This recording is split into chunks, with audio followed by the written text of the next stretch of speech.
Ma, ayoko nga pong mag-resign sa trabaho ko. Paulit-ulit naman tayo eh. Walang ganang samit ni Anika sa inang si Alexa habang naglalagay siya ng makeup sa harap ng kanyang vanity mirror. Anak, alam mo naman na ayaw ko na ganyan ang trabaho mo. Bumalik ka na lang ulit sa pagiging call center o kaya mag-apply ka sa mall bilang sales lady. Matatanggap ka naman doon kahit high school graduate ka lang kasi bukod sa maganda ka na, matangkad ka pa. Ma, ayoko nang bumalik sa pagiging call center. Hindi ako magaling makipag-usap. Oo, marunong ako mag-English pero alam niyo naman na maikli ang pasensya ko. Kaya nga ako natanggal sa call center kasi masungit ako sa mga customers. Tapos kung sa mall naman ako magtatrabaho, naliliitan naman ako sa sahod. Ang baba kaya ng minimum wage dito sa San Lorenzo. Mas maganda nang sa club ako magtrabaho kasi kahit panggabi ako, mataas naman ang sahod ko. Mataas nga sahod pero nakadisplay naman yung katawan mo habang sumasayaw ka sa harap ng mga lalaki. Kahapon ngayon may nakaaway ka kamong lalaki kasi sinubukan kang hawakan. Nag-aalala lang ako sa iyo, Anika, anak. Baka sa susunod, hindi lang yun ang mangyari sa'yo. Ano ka ba, ma? 28 years old na po ako. Yakang-yaka ko na to. Saka alam kong protektahan ang sarili ko. Isa pa, nagsasayaw lang naman ako ron. Di naman ako nagbebenta ng kung ano. Kahit na. Ayos lang po ako. Kung iniisip nyo rin ang tingin sa akin ng ibang tao dahil sa pagsasayaw ko sa club, hayaan nyo sila. Wala akong ginagawang masama. Sumasayaw ako para kumita ng pera. Pero hindi ako nagpapahawak sa mga lalaki. Palaban ako, no? Saka, hindi naman po pipitsuging club yun. Karamihan sa customer doon may class at nais lang magpalipas ng oras. Ngumuso ang kanyang ina na 46 ng gulang. Pero hindi lahat matino. Bilib na talaga ako sa iyo, anak. Dati kasi, nung ako nagtatrabaho sa club, marupok talaga ako. Sabi nga nila kung sino-sinong lalaki nang humawak at gubalaw sa akin. Minalis pa nga ako kasi nabuntis ako ng walang kwenta mong ama. Ginawa pa akong kabit at balak pa akong ibahay. Kung hindi pa nga ako sinugod ng asawa nun, hindi ko pa malalaman na pamilyadong tao palang hinayupak mong ama. Kaya huwag kang tutulad sa akin, ha? Ang mga lalaki, sa una lang yan magagaling. Ingatan mo ang sarili mo. Tutul ako sa trabaho mo pero wala naman akong magagawa kung hindi kita mapigilan. Wow, mama, ha? Kung makapayo ka sa akin ng wagas. Tingnan nyo nga kung anong klaseng lalaki yung kinakasama nyo ngayon at ipinalit nyo sa tatay ko. Bukod sa babaero na, batugan pa. Kung hindi ko lang kayo mahal, ma? Nako, matagal na akong umalis dito. Kayo lang naman ang inaalala ko eh. Pinandilatan siya ng mga mata ng ina. Shh! Huwag ka nga maingay, Anika. Baka marinig ka ni Arnold. Natutulog siya sa kabilang kwarto. Sa tingin niyo natatakot ako sa kanya, ma? Ang tiyaga niyo rin eh. Halos kayo na lang ang nagpapakain sa lalaking yan. Hinahayaan nga niya kayong maging labandera habang siya nakatambay lang dito sa bahay. Ewan ko ba sa inyo? Ang ganda-ganda nyo, nagmana ako sa inyo. Pero may pagkasyo nga kayo pagdating sa pag-ibig. Bakit hindi nyo ko gayahin? Kahit sumasayaw ako sa club, never been kissed and never been touched ako. Hindi rin ako nagkaroon ng boyfriend kasi wala akong interes sa mga lalaki na yan. Pare-pareho lang sila. Isang malaking halimbawa ng mga customers sa club. Hindi ko naman nilalahat pero pag nalasing na sila, para na silang nawawala sa sarili. Anak naman, ang dami mo namang sinasabi. O siya, sige na, hindi na kita kukulutin na mag-resign sa Freedom Club. Basta kapag hindi mo na kaya, mag-resign ka na agad. Ipinapaalala ko ulit sa'yo, ingatan mo rin ang sarili mo. Oo naman, ma. Salamat po. Hayaan niyo't kapag nakaipon ako, magpapalit na rin ako ng trabaho. Sa ngayon, magtsatsaga muna ako. Tumayo na siya at kinuha na ang kanyang bag upang humanda na sa pagpunta sa trabaho. Niyakap niya ang kanyang ina, ngunit nagtaka siya nang umaray ito. Bakit, ma? May masakit ba sa inyo? Kunot noong tanong ni Anika sa ina. Wala, nabangga ko lang tong braso ko kanina sa gate. Alam mo naman, medyo lang pa ang nanay mo at... Natigilan ito sa pagsasarita nang hawakan niya ang braso nito at itinaas ang manggas ng damit ng ina. Kaagad kumulo ang kanyang dugo nang makita ang sariwang pasa doon. Sinaktan ka ng lalaking yun, ma? Gigil na tanong niya kay Aling Alexa. Anak, hindi. Anong hindi? Mananagot sa akin ng lalaking yun. Kaagad siyang lumabas at kinatok ang pinto ng kwarto ni Arnold. Pupungas-pungas naman na binuksan nito ang pinto. Ano ba, Anika? Natutulog ako. Anong problema mo? Ikaw ang problema ko. Bakit mo sinaktan si mama, ha? Anong karapatan mong saktan ng mama ko? Palamunin ka na nga rito tapos sasaktan mo pa siya? Napakawalang hiya mo. Mapapatay kitang hayop ka. Galit na sigaw niya dito. Pumagit na sa kanilang dalawa ang kanyang ina upang umawat, ngunit hindi siya nagpapigil dito. Oo, sinaktan ko nanay mo kasi hindi masarap ang luto niya. Bakit ka nakikialam? Sinampal niya ito ng malakas. Hayop ka? Nanay ko tong sinaktan mo. Nasa po agad nito ang pisngi at hindi nakahuma. Anak, tama na. Sige na, pumasok ka na sa trabaho mo. Ma, hindi. Umalis na tayo rito. Iwan mo na yung lalaking yan. Hindi, anak. Ayokong iwan siya. Ma naman. Sinasaktan na niya kayo pero ayaw mo pa rin umalis. Ganyan mo ba kamahal yung lalaking batuga na yan? Ayos lang ako. Nangako siya sa akin na hindi na niya ako sasaktan ulit. Nabigla lang siya, anak. Hindi. Aalis na tayo rito. Halika na, ma. Ayoko. Gulat siyang napatingin sa ina nang mapagtanto kung gaano ito kadesperada na manatili sa bahay na yon. Ma, sinabi ko na sa'yo na okay lang ako, Anika. Sige na, bumasok ka na sa trabaho mo. Ma naman, huwag naman kayong syunga. Hindi ko siya kayang iwan, anak. Ayoko rin na umalis ka dito sa bahay na to. Kaya pakiusap, tama na. Umalis ka na at pumasok ka na sa trabaho mo. Mariing pakiusap nito. Lumaylay ang mga balikat ni Anika at hindi makapaniwalang napatitig sa kanyang ina. Talaga ba, ma? Hayaan yung ganyanin kayo ng lalaking yan? Napayoko si Aling Alexa at hindi nakasagot. Nanlambot siya sa katotohanan na hindi niya mababago ang isip ng ina. Dahan-dahan siyang tumalikod at mabigat ang loob na iniwan ng ina roon. Pumasok si Anika sa trabaho niya sa Freedom Club na lutang ang isip. Sumayaw siya na halos kita na ang kanyang kaluluwa. Ito ang trabahong ginusto niya at hindi niya iyon pinagsisisihan. Anika, nandyan na naman si Mr. Mossman. Bulong sa kanya na babaeng manager na si RV pagkababa niya ng stage. VIP po siya rito, di ba? 1 taon na siyang pabalik-balik dito. Sagot niya habang naglalakad patungong dressing room. Oo, at ilang beses na niya akong tinanong tungkol sa'yo. Type na type ka niya. Ayaw mo ba talagang pagbigyan? Galante yun. Alam niyo naman na hanggang pagsasayaw lang ang ginagawa ko, Ma'am RV. At saka 60 years old na si Mr. Mossman. Kaedad ko lang yata yung mga anak nun. Ano naman? Baka lang naman kasi gusto mong subukan. Alam mo, sa sobrang obsessed niya sa'yo, nag-offer siya ng 1 milyon para sa isang gabi mo lang. Ganun kanya ka gusto. Sobrang tilal siya sa'yo kasi nga pakipot ka. Natawa siya sa sinabi nito. Hindi po ako pakipot, ma'am. Ayoko lang ibigay ang sarili ko sa isang lalaki dahil lang sa pera. Nako, ikaw rin. Pag-isipan mo pa rin, ha? Hindi ka naman daw niya minamadali. Natawa at napailing na lang si Anika. At dahil gabi ang kanyang trabaho ay inaabot na siya ng umaga bago siya makauwi. Nagulat na lang siya nang mabalitaan sa kapitbahay niya na nasa ospital ang kanyang ina. Bakit po, Aling Loring? Anong nangyari sa nanay ko? Kabadong tanong niya. Binugbog siya ng Arnold na yun kanina. Sobrang lala ng tama ni Alexa sa ulo. Hinampas siya ni Arnold ng tubo sa ulo kaya dinala namin kaagad sa ospital. Ano ho? Tila nang hina ang buong katawan ni Anika sa narinig na balita. Kaagad siyang pumasok sa kanilang bahay upang kunin ang kanyang alkansya na nasa loob ng kanyang kwarto.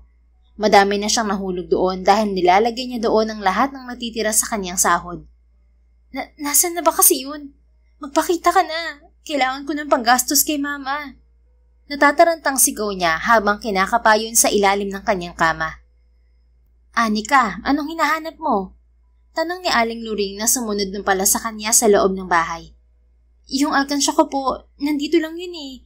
Kailangan ko yun para kay mama. Nakatakas na si Arnold nang makita naming nakahandusay sa salang nanay mo kanina. Malamang sa malamang, tinangay na niyang alkansya mo. Bukod doon, nawawala din ang wallet at cellphone ng nanay mo, Anika. Napatigil na lang siya nang mapagtanto na ninakawan nga sila ni Arnold. Hayop ka, Arnold. Hayop ka talaga. Gigil at naluluha niyang sigaw. Nanlulumo man sa mga nalaman ay nagpunta pa rin siya sa pinakamalapit na ospital sa San Lorenzo. Ang sabi ng doktor ay nagtamo ng malalang head injury ang kanyang ina dahil sa tubo na hinampas sa ulo nito. Dahil doon, nagkaroon ng internal bleeding sa loob ng utak nito at kailangan ng surgery. Hindi ko alam kung saan ako kukuha ng pera, Aling Loring. Natangay lahat ng hayop na Arnold na yun ng pera na inipon ko. Umiiyak na sambit niya. Ewan ko baga dyan sa nanay mo at natiisang walang yang Arnold na yun. Teka, hindi ba mayaman ng tatay mo? Yung totoong tatay mo? Negosyante yun, di ba? Nakwento sa akin noon ni Alexa. Kaagad siyang umiling sa sinabi ng matanda. Ayoko humingi ng tulong sa kanya. Noong huling beses na humingi ako ng tulong sa kanya nung bala kong mag-college, ang dami niyang sinabi. Kesyo hindi naman ako matalino para mag-college pa ako. Kesyo baka magalit daw ang asawa niya kapag nalaman na tinutulungan niya ako. Ang dami niyang dahilan, Aling Nuring. Kaya sinabi ko sa sarili ko na hindi na ako aasa pa sa kanya. Bakit hindi mo subukan ulit, Anika? Para sa mama mo. May naiisip ka pa bang ibang tao na malalapitan mo? Tingin niyo, gugustuhin niyang tulungan si mama? Iniwan niya nga kami at kinahiya, di ba? Oo, kilala na kami ng pamilya niya at alam kong hindi ako matatanggap ng mga yun. Suggestion lang naman, Anika. Walang masama kung susubukan mo ulit. Para naman sa nanay mo to eh. Minsan, kailangan natin gawin ang isang bagay na hindi man natin gusto pero kailangan. Kung hindi pa rin uubra, saka ka umisip ng ibang paraan. Malay mo naman sa pagkakataong to ay makonsensya ang tatay mo. Natigilan si Anika at napabuntong hininga. Nag-isip pa siya ng ilang minuto bago nagdesisyong puntahan ng ama sa bahay nito na nasa loob din ng bayan ng San Lorenzo. Para sa kanyang ina ay handa niyang lunukin ang kanyang pride. Bago tumanghali ay naroon na nga siya sa labas ng bahay ng ama. Sino po sila? Tanong ng matandang maid na sumalubong sa kanya sa gate. Kilala niya ito sa pangalang Cora. Ako po si Anika Reyes. Nandyan po ba si Rodolfo Ocampo? Oo, kaso may bisita siya sa loob. Teka, ikaw ba yung anak na babae ni si Rodolfo? Huling kita ko sa'yo talagita ka pa. Mas gumanda ka ngayon ah. Ngumiti siya rito ng tipid. Kailangan ko po makausap si Papa. Pwede po ba akong pumasok? Napakamot ang ginang sa batok at tila hindi mapakali. Kasi nandyan si Rafi, yung half-brother mo. Saka yung asawa ng papa mo na si Ma'am Daisy nasa loob din. Kakauwi lang kasi ni Rafi galing Amerika kagabi kaya may munting selebrasyon sila ngayon sa loob. Hindi naman po ako manggugulo eh. Kailangan ko lang po makausap si... Natigil siya sa pagsasalita nang marinig ang boses ng kanyang ama mula sa likod ni Aling Cora. Cora, ako nang kakausap sa kanya. Pumasok ka na sa loob. Seryosong utos nito sa matanda. Nakayokong umalis ang ginang at naiwan silang dalawa doon ng kanyang ama. Ni hindi ito nag-abalang pagbuksan siya ng gate. Anong kailangan mo, Anika? Malamig na tanong nito. Pasensya na ako nandito ako. Wala kasi akong ibang naisip na pwede kong lapitan. Get to the point, Anika. Busy ako. Kailangan ko po ng tulong nyo. Si mama po kasi nasa ospital. Kailangan ko po ng pera na ipambabayad ko sa mga bill niya sa ospital pati sa surgery niya. Ninakaw din po kasi yung perang inipon ko. Magkano ang kailangan mo? Kahit magkano lang po sana. Maghintay ka rito. Pumasok muli sa loob ang Ginoo at nagulat siya dahil imbis na ito ang bumalik ay ang kapatid niyang si Rafi ang lumabas. Katulad niya ay matangkad at maputi rin ito na parehong namanan nila sa kanilang ama. Ngunit mas ikinagulat niya nang makitang may kasama ito na gwapong lalaki na matangkad din at nakasuot ng asul na button-down polo. Tahimik lamang ito na nakatingin sa kanya. Anika, long time no see ha? Mapangasar na sambit ng kanyang kapatid na si Rafi. Kuya Rafi, tanging nasabi niya. Tumawa ang kanyang kapatid at bumaling sa kasamang lalaki. Primo, I would like you to meet my little sister, Anika. She's 5 years younger than me. She's beautiful, right? Kaya lang, anak siya sa labas ni Dad. Come on, Rafi, knock it off. Walang kanang sagot ng gwapong lalaki. Tumawa lamang si Rafi bago binuksan ang gate upang papasukin siya. Come in, my little sister. Huwag ka nang mahiya. Hindi ka nga nahiya na magpunta rito para humingi ng pera kay Dad eh. But don't worry, inabot na niya sa akin ng check. Ayaw na kasi ni Mommy na si Dad pa ang humarap sa'yo. Alam mo na, malaking impact ng presensya mo sa sama ng loob ni Mommy kay Daddy. Hanggang ngayon kasi, naaalala pa rin niya kung paano ka nabuo dahil sa pagluloko ni Dad. Kumuyom ang mga kamao ni Anika habang pinipigilan ang sarili na sumagot. Napansin kaagad ng kanyang kapatid ang reaksyon niya. Oh, what's with that look, my little sister? Bakit parang paiyak ka na? Sige na nga, iaabot ko na sa'yo itong check ni Dad. This is 1 million pesos, Anika. At sana sapat na to para hindi ka na magpakita ulit kay Dad o kahit na sa akin. Huwag mo na ulit sirain ang pamilya namin, okay? Inabot nito sa kanya ang isang parihaba na papel. Kukunin na sana niya yon, ngunit itinaas yun bigla ni Rafi. Wait. Before that, gusto kong magmakaawa ka muna sa akin. Gusto kong makita na mahirapan ka. Hindi dapat ganun kadali para sa'yo na makuha ang gusto mo. Remember, ikaw ang bunga ng kasalanan ni Dad kay Mommy. So, kailangan mong lumuhod ngayon sa harap ko, my little sister. Rafi, that's enough. Awat ng gwapong lalaki na Primo ang pangalan. Chill, bro. I'm just having fun. Well, it's not even funny. You're bullying your own sister. Can't you see? Problemado na siya tapos pinaglalaruan mo pa. Shut up, Primo. Manood ka na lang kaya. Tumikim si Anika upang kunin ang atensyon ng kapatid. Kuya Rafi, alam ko na nasaktan kayo dahil sa nangyari kay Mama at sa daddy mo. Pero gusto ko lang sabihin sa'yo na hindi alam ni Mama noon na may asawa si Papa. Oh, shut up. I don't believe that. Ang sabihin mo, malandi lang talaga nanay mo. Hindi malandi ang nanay ko. Sikmat niya na ikinatawa lamang ni Rafi. That's right. Magalit ka. Lumaban ka. Yan ang gusto ko eh. Lumalaban. Sige, kunin mo tong pera na hinihingi mo kay Dad. Pero lumuhod ka muna sa harap ko. Do it or else, pupunitin ko to. Ano? Tumulo ang mga luha na kanina pang pinipigilan ni Anika. Kahit anong tapang niya ay hindi niya kayang panindigan kapag pagkatao na niya at ng kanyang ina ang pinag-uusapan. Pero nandoon siya para sa nanay niya at handa siyang magpakababa para lang sa ina. Dahan-dahan siyang lumuhod sa harap ng kapatid. Ngunit hindi pa man dumidikit ang kanyang tuhod sa lupa ay may humawak na sa kanyang magkabilang balikat. Stand up. Huwag mong gawin ang gusto niya. Sambit ni Primo na ikinagulat niya. Umayo siya ng tayo at napanganga nang makitang inagaw nito ang check mula sa kanyang kapatid at pinunit yon. What the fuck, man? Anong ginagawa mo? Angil ni Rafi. You immature dumbass. Hindi ako nagpunta rito para panoorin ang pamabastos mo sa ibang tao, Rafi. Kapatid mo pero ginagago mo ng ganito. Grow your ass up. Bakit ba nakikialam ka? Kilala mo ba tong babae na to? No. But I can't just stand here and do nothing habang may binabastos sa harapan ko. Rafi, sabay tayong lumaki. At alam mong anak din ako sa labas ng daddy ko. At alam mo rin na hindi ko kayang itolerate na may ginaganito ka dahil lang sa nangyari sa pamilya mo. Kung ano man ang nagawa ng daddy mo, walang kasalanan ng kapatid mo. Hindi niya kasalanan na ipinanganak siya sa mundo. Go to your father at siyang paglaruan mo. Dahil siya naman ang nanloko sa nanay mo. Wow, you're unbelievable, Primo. Nagkakaganyan ka dahil pareho kayong bastardo? Enough with your filthy mouth, Rafi. Kapag hindi ka tumigil, kakalimutan ko magkaibigan tayo. Really? Ipagpapalit mo ang pagkakaibigan na nabuo natin nung college tayo para lang sa babaeng yan? Hindi na ito pinansin ni Primo. Nagulat na lang si Anika nang hawakan nito ang kanyang kamay at hinilan na siya palabas ng gate. Huminto sila sa harap ng nakaparadang kotse nito na halatang mamahalin. Teka nga, sino ka ba para gawin yun ha? Inis na tanong niya sa binata matapos bawiin ang kamay niya mula rito. You're welcome. Pinagtanggol lang naman kita. Sarkastiko nitong sagot. Hindi ko sinabing ipagtanggol mo ako. Kaya ko namang lumuhod para lang makuha ang pera na yun eh. Wala naman akong pakialam kahit anong maging tingin sa akin ng kapatid ko o ng tatay ko. Basta matulungan ko lang ang nanay ko na nasa ospital. Makukuha ko na sana ang pera kung hindi ka lang nakialam.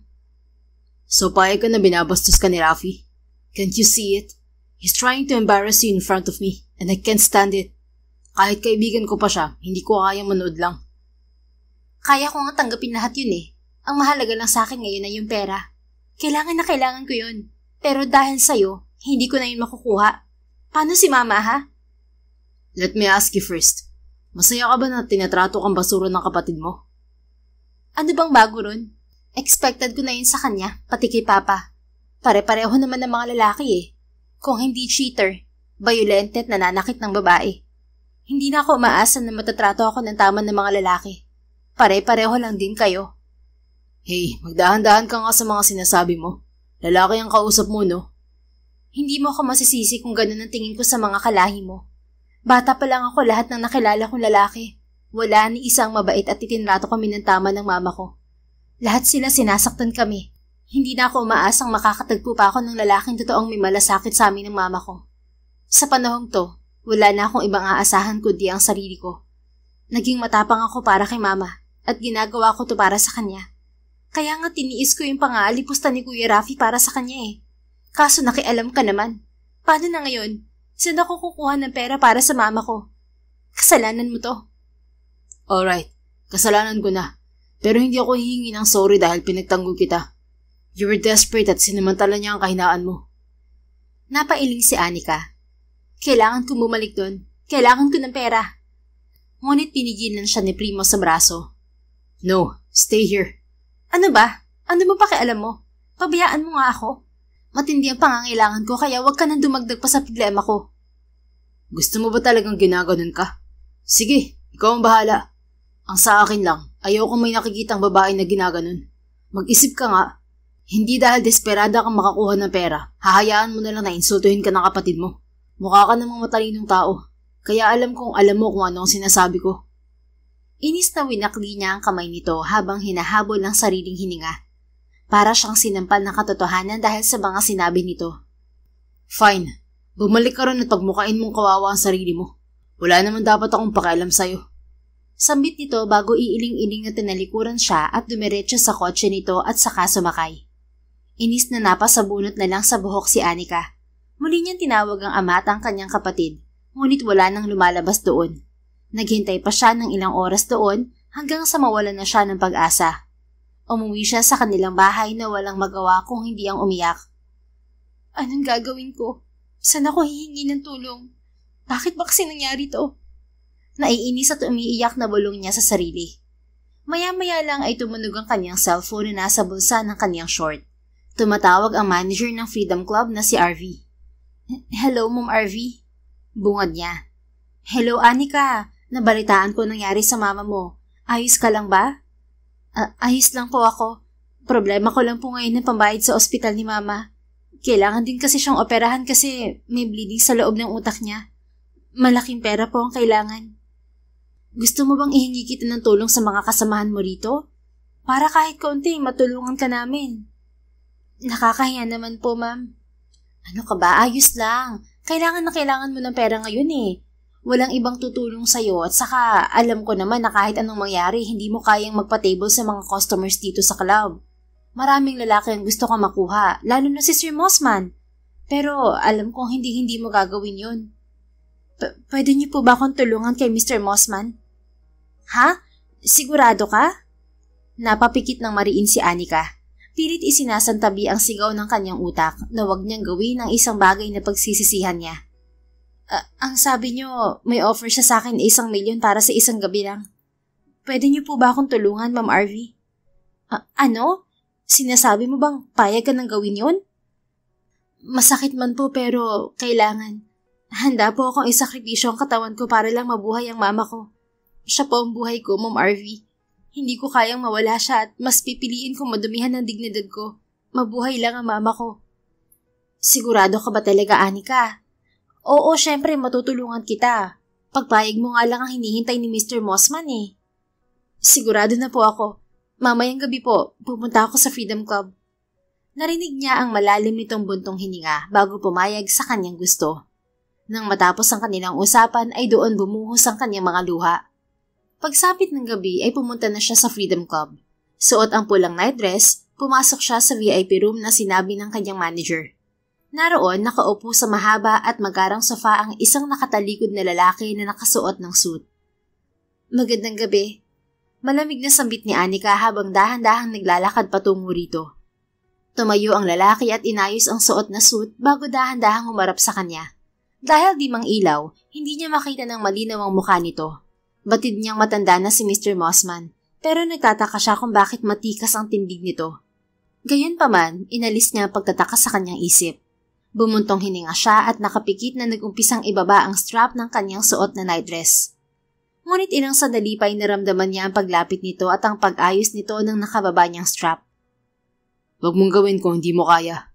Malamig ang boses na sambit nito at hindi yun boses ni Mr. Mossman.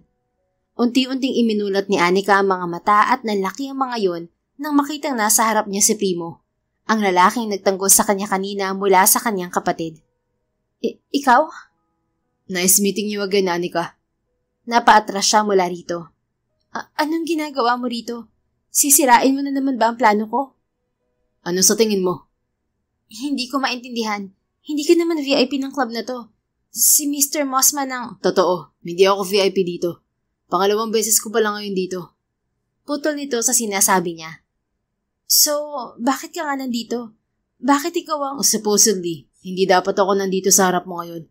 Pero nagpunta ako rito sa club nyo kanina at narinig ko ang usapan ng manager mo at ng VIP na gusto kang kunin. Nakumbinsi ko ang manager mo na ako nang kukuha sa'yo at pumayag naman siya. Hindi siya papayag kung hindi mo siya binigyan ng mas malaking pera. Tama ba ako? Bakit mo ginawa to? Ano bang kailangan mo sa akin? I have a better job to offer, Anika. Hindi mo kailangan gawin to sa sarili mo. Madaling pera ang kailangan ko.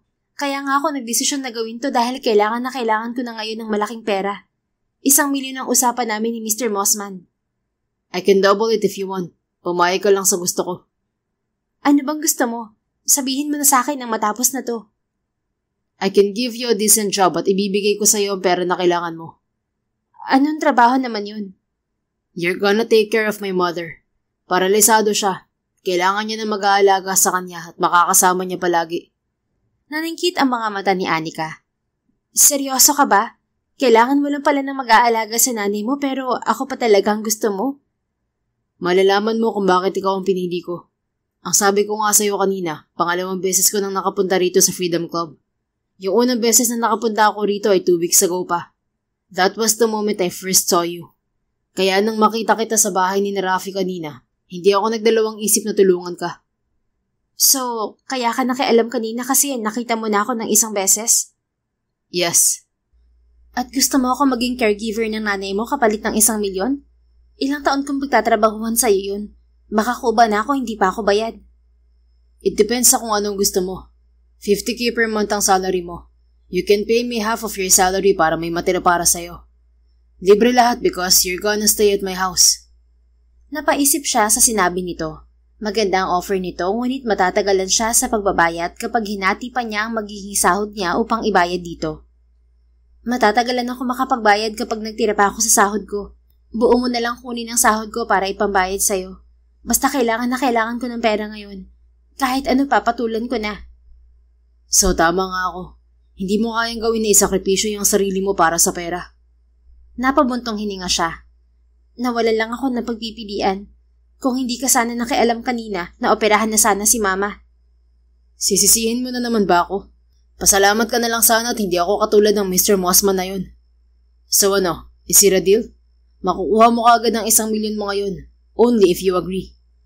Legit ba talaga yan? Hindi mo ba ako niloloko? I won't waste my time on you para lokohin lang kita, Anika. I need you and you need me. Besides, kahit kanina lang tayo nagkakilala, alam mong hindi ako manloloko o masamang tao. First of all, pinagtanggol kita sa kapatid mo. Second, kaibigan pa rin ako ng kadugo mo at imposibleng makipagkaibigan sila sa isang masama at manlolokong tao. Napairap siya sa sinabi nito.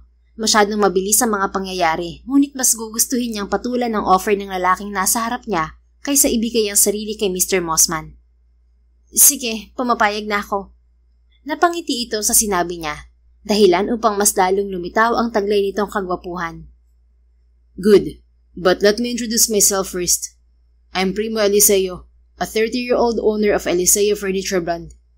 Nalaki ang mga mata ni Anika. Eliseo Furniture? Yung kumpanya na gumagawa ng mga mamahaling furnitures para sa malalaking hotels dito sa Pilipinas? Yup. So sobrang yaman mo pala. It's because of my mom. Siya ang nagtayo ng maliit na furniture shop na sinunod niya mismo sa apelyido niyang Eliseo. At nung nakapagtapos ako ng college, I did everything para mapalago yun. Hanggang sa maitayo ang Eliseo Furniture. My company offers residential, commercial, and even custom furniture all over the Philippines. Tiningnan ito ni Anika mula ulo hanggang paa. Napagtanto niya na mukha nga talaga itong mayaman at nagmamayari ng malaking kumpanya. Bukod doon ay napakagwapo rin ito tingnan dahil sa matikas nitong tindig at sa toned na pangangatawan na dinagdagan ng artistahe nitong pagmumukha. So how about you? Untag ni Primo maya-maya. Ako? Alam mo na pangalan ko, di ba? I wanna know more about you, Anika. Anika Reyes ang pangalan ko. 28 na ako. Wala namang espesyal sa pagkatao ko bukod sa pagiging anak ako sa labas. Siguro, alam mo naman na yun dahil sinabi na sa'yo ni Kuya Rafi. Pasensya na rin pala at nadamay pa ang friendship niyo dahil sa akin. Hindi mo naman kasi ako kailangan na ipagtanggol kanina. I had to. Hindi pwedeng nakatayo lang ako ron at panoorin kang inaapi ng kapatid mo. Honestly, the true reason ko bakit ako nakialam ay dahil nakikita ko ang sarili ko sa'yo. Ha? Paano naman ako naging katulad mo? Narinig mo naman kanina, di ba? Anak din ako sa labas ng isang mayaman na lalaki. Wala naman siyang kwenta so hindi ko nalang papangalanan. Ginawa niya rin kabit ang mami ko at hindi niya rin ako kinikilalang anak. Ayos lang, nagpapasalamat pa nga ako dahil naging motivation ko siya para pagbutihin ng pagpapalago ko noon ng Eliseo Furniture. Gusto kong makita niya kung paano ko naibangon si mami at ang sarili ko nang wala ang tulong niya. Kaya ikaw, kung ayaw man sa'yo ng daddy at kapatid mo, hayaan mo sila. Gawin mo na lang silang motivation para mas galingan pa sa mga ginagawa mo. Natahimik si Anika sa sinabi ng binata. Sa unang pagkakataon, nakaramdam siya ng paghanga sa isang lalaki. Dati kasi, puro pagkadismaya at galit ang nararamdaman niya sa bawat lalaking nakikilala niya. Ngunit iba si Primo. Mula nang ipagtanggol siya nito kanina at hanggang ngayon na sinagip siya nito mula sa pagbebenta niya ng kanyang sarili kay Mr. Mossman, tila pinapatunayan nito na hindi lahat ng lalaki ay pare-pareho. Are you okay, Anika? Natulala ka na. Untag sa kanya ni Primo. Kaagad niyang ipinilig ang ulo. Okay lang ako. Gets ko naman ang sinasabi mo. Salamat. Kahit nagtalo tayo kanina, tinulungan mo pa rin ako. Hindi ko pa alam kung bakit ako ang napili mong mag-alaga sa mami mo. Pero sige, hindi ko nasasayangin ang pagkakataon na to. That's good to hear. Pero, hindi ba masyadong mataas ang sahod na ibibigay mo sa akin, Primo? Sinadya akong taasan dahil alam kong kailangan na kailangan mo ng pera. At hindi rin madali ang mag-alaga ng paralisado. Paralyzed ang mami mo? Yup. Nadulo siya sa hagdan 2 years ago at napuruhan ng spinal cord niya sa lumbar area. Dahil doon, apektado ang lower part ng katawan niya, katulad ng binti at ng hita. Kaya hindi siya makapaglakad. But don't worry, mabait siya. Kailangan niya lang ng makakasama palagi. Napatango na lang siya sa sinabi nito. By the way, since pumayag ka na, I'll just call my assistant para asikasuhin ang bill sa hospital ng nanay mo. Tungkol naman sa kinakasama ng mama mo, I'll call my connection to the authorities para ipahanap kagad siya. Kailangan niya makulong dahil sa ginawa niya sa nanay mo at sa pagnakaw niya sa pera mo. Teka, bakit mo alam yan? Hindi ko naman naikwento yan Sinabi sa akin lahat ng manager mo na si RV. So close na kayo? Medyo. Binayaran mo siya ng malaki for sure. Hindi naman papayag yun na iwan sa ere si Mr. Mossman para lang sa'yo No, it's because of my charm. At saka, hindi ka ba masaya na imbis na yung matandang yun ay ako pang nakasama mo rito? Napairap siya. Thankful ako sa pagtulong mo, pero nek-nek mo. Kung hindi mo nga lang sinabi na may ibang rason ka kung bakit ako ang gusto mong mag-alaga sa nanay mo, baka isipin kong type mo ko. Hindi sa pagmamayabang pero halos lahat ng lalaki dito sa club gusto akong makuha. Pero sorry silang lahat, hindi ako nabibili. Ngayon pa nga lang sana ako magbibenta ng sarili ko dahil sa tindi ng pangangailangan ko. Pero salamat sa'yo, hindi na ulit ako for sale. That's right, Anika. Hindi ka nabibili. But I'm sorry, you're not my type. Napasimangot siya. Hindi rin naman kita type, no? Dapat lang. Magtatrabaho ka sa akin ng ilang buwan. At baka abutin pa ng taon para mabayaran mo ang 1,000,000. Kaya dapat amo ang turing mo sa akin. You can't fall for me. Did you hear me? Umangat ang sulok ng labi ni Anika. Oo naman. Basta bawal din ma-inlove sa akin Ang ma-inlove, talo. I don't even know kung bakit natin pinag-uusapan to. Kidding aside, you can actually start working tomorrow. Ako na bahala sa nanay mo. Wala kang dapat intindihin. Sigurado ka? Yes, babalitaan kita sa lagay niya. You have my word, Anika. Halika na, umuwi na tayo. Napabuntong hininga na lang siya at napatango sa kasunod dito sa paglalakad. First time kong magtiwala sa lalaki. Pero sige, magtitiwala ako sa iyo ngayon. Isang ngiti lamang ang isinigot nito. Paano nga pala ang trabaho ko sa club? Yes, mag-resign ka na rito. Hindi ka bagay sa ganitong lugar. Sige, salamat. Sambit ni Anika. Nasa loob na sila ng kotse nito. Nagpumilit ito na ihahatid siya sa bahay nila. Hindi naman libre yun. Babayaran mo naman, so it's fine. Oo nga, pero willing kang pautangin ako ng 1,000,000 kahit hindi mo pa ako ganun kakilala. Kung ibang tao, hindi gagawin yan. Well, sana kahit papaano ay naibang tingin mo sa mga lalaki. Natatawa nitong biro. Napaismid si Anika sa sinabi nito, ngunit hindi sumagot. Gusto niyang umasa na hindi ito katulad ng mga lalaki na kilala niya, na hindi ito magbabago. Ngunit ayaw niyang masaktan at madismaya ulit, lalo pat matagal niya itong makakasama sa trabaho. Kinabukasan ay muli siyang sinundo ni Primo upang mag-umpisa na siya sa kanyang trabaho. Ang sabi sa kanya ng binata ay nakaschedule na ang operasyon ng kanyang ina ngayong araw na mismo at nagpasalamat siya rito. Tinawagan niya rin si Aling Noring at nagpasalamat siya rito sa matiyagang pagbubantay nito sa kanyang ina. Pinaalam niya sa ginang na magtatrabaho siya bilang caregiver at stay-in siya sa bahay ng bago niyang amo. Tiyak matutuwa ang mama niya kapag nalaman na may matino na siyang bagong trabaho.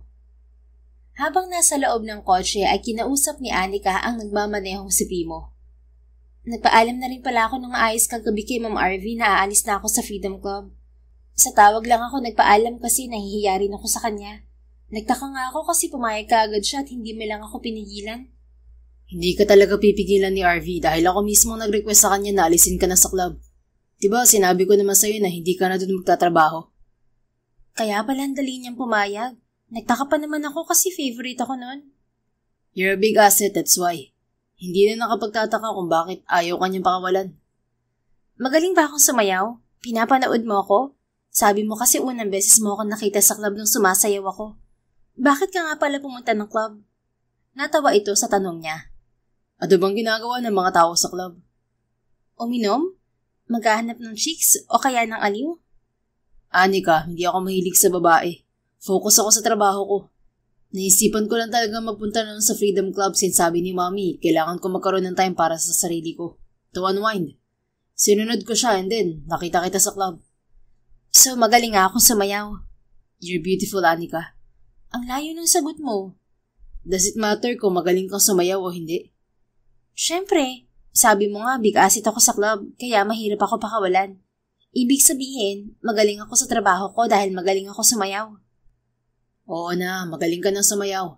Pero kahit hindi ka magaling sumayaw, maganda ka pa rin at big asset ka pa rin sa club nyo. Huwag mong isipin na dahil lang sa pagsasayaw mo kaya ka hinahangaan ng ibang tao. Grabe, ang dami mong say. Nagtatanong lang naman ako kung magaling ako sumayaw. Sinagot na kita. Ayoko lang na gawin mo ulit yun. Yung sumasayaw ka ng ganun. Buti pinapayagan ka ng boyfriend mo. Wala akong boyfriend, Primo. Hindi ba nga allergic ako sa mga lalaki? I just hope mabago ang tingin mo sa mga lalaki. Hindi kami pare-pareho, Anika. Napaismid siya sa sinabi nito. Ewan ko lang. Look, I'll prove it to you. Hindi na kailangan. Wala kang dapat patunayan sa akin. Amo kita. Alipin mo naman ako. Stop saying that. I just want to change the way you see men. Kasi ako, never akong nanakit ng mga babae. Physically or mentally. Nagka-jowa ka na ba, Primo? Sa halip ay tanong niya. At my age, hindi pa. Weh, sa pogi mong yan? So, marunong ka rin palang tumingin sa pogi kahit ayaw mo sa mga lalaki. I'm flattered. Allergic ako sa mga lalaki pero marunong pa rin akong kumilatis ng gwapo, no? Saka hindi naman dahil pinuri kita, may mali siya na kaagad. Okay, chill. High blood ka naman agad. Natatawa nitong sambit. Ewan ko sa'yo. Nga pala, anong balita kay Arnold? Alam kong kagabi lang tayo nag-usap pero may balita na ba sa gunggong na yon? Don't worry, nakakulong na siya ngayon. Talaga? Nahuli niyo na kaagad siya? Hindi naman siya mahirap hanapin, lalo na't binigay mo sa akin ng buong pangalan at ang picture niya kagabi. And don't worry, hindi ko siya pinakulong nang wala man lang latay ng katawan niya. Anong ibig mo sabihin, Primo? Ang sinasabi ko lang, paminsan-minsan, may mga taong deserve na makaranas ng unfair treatment. Binugbog siya ng mga pulis bago siya ikinulong. Kahit papano, naganti ko ng nanay mo. Yung pera naman na ninakaw niya, hawak ko na. Iaabot ko na lang sa'yo mamaya. Hindi makapaniwalang napatitig si Anika kay Primo. Hindi niya akalain na ganun kalawak ang impluwensya nito upang mapahanap ng ganun kabilis si Arnold. Gusto niya tuloy yakapin ng binata, ngunit nagpigil siya dahil ayaw niyang magbukang malambot sa paningin nito. Isa pa'y nagmamaneho ito. Salamat sa mga ginawa mo, Primo. Hayaan mo, gagalingin ko sa trabaho ko para makabawi ako sa lahat ng naitulong mo. No problem. Masaya ako na nakakatulong ako sa ibang tao. Ngumiti siya rito ng tipid bago umiwas ng tingin. Kumabog kasi ang kanyang dibdib nang lumingon din si Primo sa kanya at ngumiti. Maya-maya lang ay nasa bahay na sila nito. Sinalubong sila ng matandang babae na si Aling Chona, ang mayordoma ng bahay. Sinamahan siya nito patungo sa isang maliit na kwarto at doon niya inilagay ang kanyang mga gamit. Habang nag-aayos ng gamit ay pumasok si Primo upang ibigay ang perang nabawi nito mula kay Arnold. Problem solved, Anika. Sana naman, ngumiti ka na. Nakakasawa rin makita na lukot yung mukha mo. Mapang-asam na sambit ni Primo. Salamat, pero wag mo na akong asarin. Kinakabahan pa rin ako sa operasyon ni Mama. There's nothing to worry about. Sabi ko nga sa'yo, akong bahala sa mama mo. Tumango siya rito at ngumiti ng tipid. Ilang segundong katahimikan ang namayani sa pagitan nilang dalawa hanggang sa magsalita ulit si Primo. Are you okay here? Do you need something? Wala naman na. Gusto ko lang mag-thank you ulit. Kung wala ka, baka nabaliw na ako kakaisip kung saan ako kukuha ng pera. Tama na yan, kaka-thank you mo, Anika. Babayaran mo naman ako eh. Basta tandaan mo, hindi mo dapat hinahayaan na maliitin ka ng kuya mo o ng daddy mo. At ng kahit na sino pa. Alam ko yun. Palaban naman ako, no? Sadyang mahina lang ako kapag kadugo ko na yun ang mamaliit sa akin. Base sa trato nila sa'yo, hindi kadugo ang turing nila sa'yo. Kalimutan mo na nangyari. At better na wag mo na ring isipin na may pamilya kang gaya nila. Hindi mo deserve ang kutyain nila. Paano ang friendship niyo ni Kuya Rafi? Nag-usap na ba kayo ulit? He's my college friend. At alam niyang hindi ko siya kayang itolerate sa ginawa niya. He's not even reaching out, so I guess ayaw niyang makipag-ayos. Hayaan mo siya. Hindi ko kayang konsintihin siya sa ginawa niya. Kahit hindi niya ako kausapin, okay lang. Basta may parating ko sa kanya na baluktot ang pag-uugali niya. Napabuntong hininga si Anika. Pasensya na kung nadamay pa ang pagkakaibigan niyo ni Kuya Rafi dahil sa akin. Don't say that. Siyang may kasalanan kung bakit kami nagkaaway ngayon. Wala kang kasalanan doon, okay? Muli siyang ngumiti sa binata. Salamat ulit. So let's go upstairs. Excited ka na makilala ni Mommy. Talaga? Hindi ba siya judger? Judger? Natawa nitong ulit sa sinabi niya. Mabilis mong judge. Ganon. Ito naman, parang hindi nabubuhay sa modernong panahon. Alam mo ikaw, hindi ko lang nagets agad yung sinabi mo, ang dami mo nang sinasabi. Tara na, mabait yun at alam kong magugustuhan ka niya. Ikaw, kailan mo ako magugustuhan? Hindi makapaniwalang napatitig si Primo sa kanya. Natawa tuloy siya sa reaksyon nito na parang natatae. Patola, anya sabay tawa. Tara na nga. You're being funny, huh? Kinakabahan lang ako para sa mama ko kaya nililibang ko lang ang sarili ko. I told you, walang mangyayari sa mama mo, okay? Oo na, tara na nang matapos na to. Nagulat siya nang hawakan siya ni Primo sa pulsuhan at marahang hinatak. Kinagat niya ang ibabang labi dahil kakaiba ang init na dala ng kamay nito sa balat niya. Para siyang kinukuryente na ewan. Hindi niya tuloy na malaya na nasa harap na siya mismo ng ina ni Primo. Mom, this is Anika, ang magiging caregiver mo. Anika, this is my mom, Pauline. Pagpapakilala ni Primo. Hi, Anika. Nakangiting bati ng ginang. Nakaupo ito at nakasandig sa headboard ng kama. Napakaganda ng mukha ng ginang at aakalain ng lahat na nasa 30 anyos pa lang ito. Maganda at malinis ang pagkakapusod ng buhok nito. Napakakinis din ng mukha at kutis nito na minana ni Primo rito. Hi po. Good morning po, Ma'am Pauline. Nauutal niyang bati. Hindi ito sumagot at napatitig lamang sa kanya. Nagulat pa siya nang bigla itong lumuha kahit nakangiti pa rin ito. Primo, anak. Kamukhang-kamukha nga niya si Alexa. Kumunot ang noo ni Anika. Kilala niyo po ang mama ko? Of course. Kilalang-kilala ko si Alexa. Best friend ko siya nung high school. Kaya lang nawala na siya after graduation. Hindi kami nakapagpaalam sa isa't isa kasi nag-away kami. It's a long story, Iha. But masaya ako na nakita ko ang anak niya. Kamukhang-kamukha mo talaga siya. Pareho kayong matangkad at maganda. Thank you po. Nagtataka ka siguro kung bakit ikaw ang pinili ng anak ko na maging caregiver ko, ano? Nagtaka rin ako nang makwento niya sa akin na may nakita raw siya sa club na isang babaeng kamukha ng kaibigan ko nung high school. Alam na alam kasi ng anak ko ang itsura ng nanay mo. Dahil hindi ko itinago ang mga pictures naming dalawa nung high school kami. Alam na alam niya rin kung gaano ko nakamiss si Alexa at alam niyang magiging masaya ako kapag anak niya mismo ang nag-alaga sa akin. Tumikim si Primo at nagsalita. Kakalis lang kasi ng caregiver ni Mommy na kaedad mo rin. Umuwi na ng Maynila kasi nagkasakit ang nanay niya. Kaya wala kaming magawa kung hindi ang payagan siya.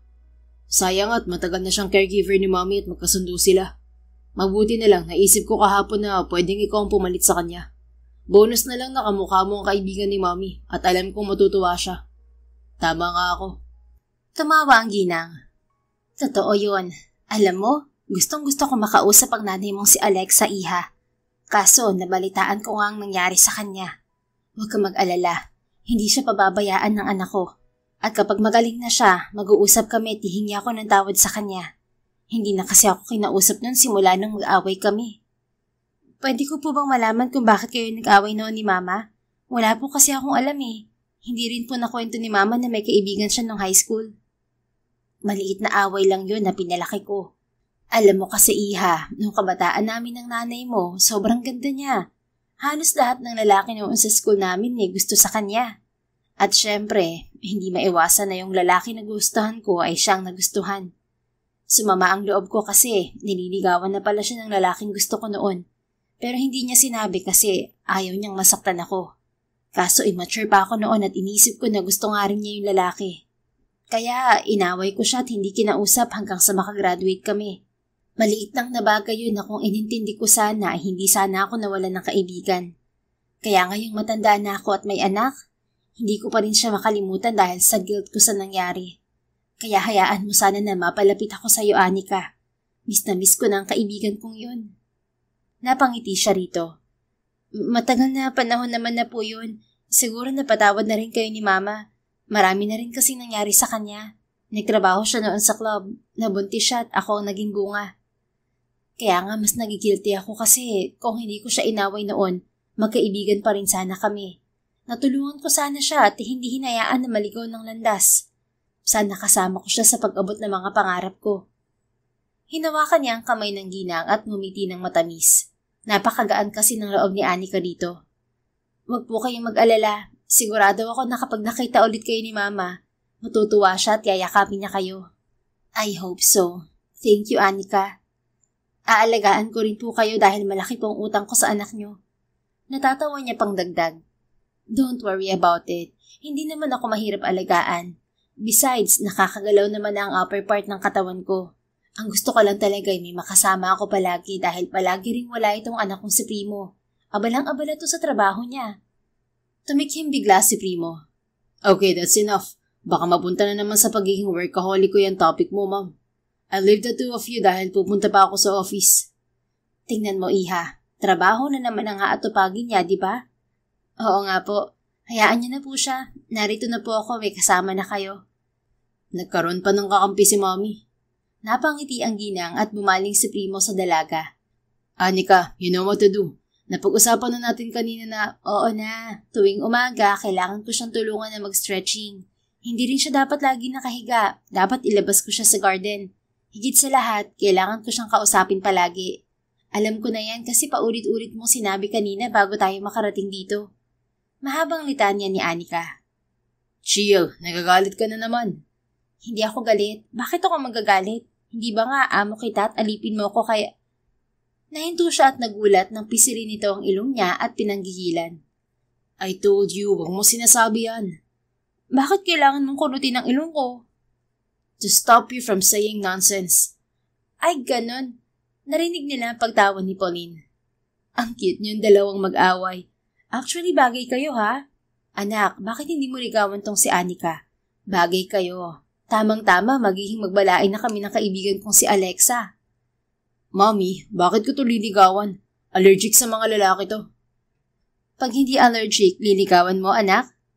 Hindi rin. Sinamaan ang tingin ni Anika si Primo dahil sa isinagot nito. Ang dami mong sinasabi. Lumabas ka na at ako na bahala sa mommy mo. Tinulak niya ito palabas ng kwarto at hindi na nakaangal pa. Nang sila na lang ni Pauline ang naroon sa silid, ay nag-umpisa na siyang asikasuhin to. Inalalayan niya ito na makaupo sa wheelchair at nagpatulong sa mga kasambahay upang makababa ito sa garden at magpahangin. Pagkatapos, tinulungan niya itong mag-stretching. Hindi naging mahirap para kay Anika na pakisamahan ng ina ni Primo sapagkat napakabait nito. Bukod doon ay madaldal din ito at napakaraming kwento tungkol sa pagkakaibigan nito at ng kanyang ina noon. Hindi niya tuloy na malaya na lumipas na ang isang araw. Tumawag sa kanya si Aling Luring upang ibalita na successful ang operasyon ng kanyang ina at kasalukuyang nasa recovery room na. Salamat naman, Aling Luring. Maraming salamat po sa pagbabantay niyo kay Mama, ha? Walang anuman yun, Anika. Masaya ako na nakakatulong ako sa inyo. Saka hindi mo naman kailangan na magpaabot pa ng pera para sa akin. Kusang loob ko naman na ginagawa to eh. Kumunot ang noon niya sa sinabi nito. Nagpaabot po ng pera? Wala po akong pinapaabot na pera sa inyo bukod sa iniwan kong pera sa inyo kahapon. Ganun ba? Kanina kasi may pumunta ritong babae na nakasuot pa nga ng corporate attire. Inabutan niya ako ng sobre na may lamang 10,000 piso. Sabi ko nga hindi ko naman kailangan, pero sabi niya pinapabigay mo raw bilang tulong mo rin sa akin.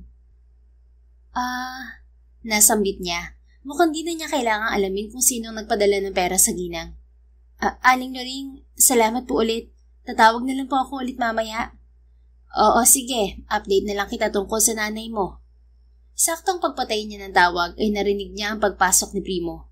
Nasa kusina kasi siya at umiinom ng tubig. Dala ng labis na tuwa dahil sa narinig na magandang balita, kaagad siyang tumakbo sa pinto upang salubungin ito ng yakap. You missed me, Anika? Mapang-asar na tanong ni Primo sa kanya habang yakap-yakap niya ito.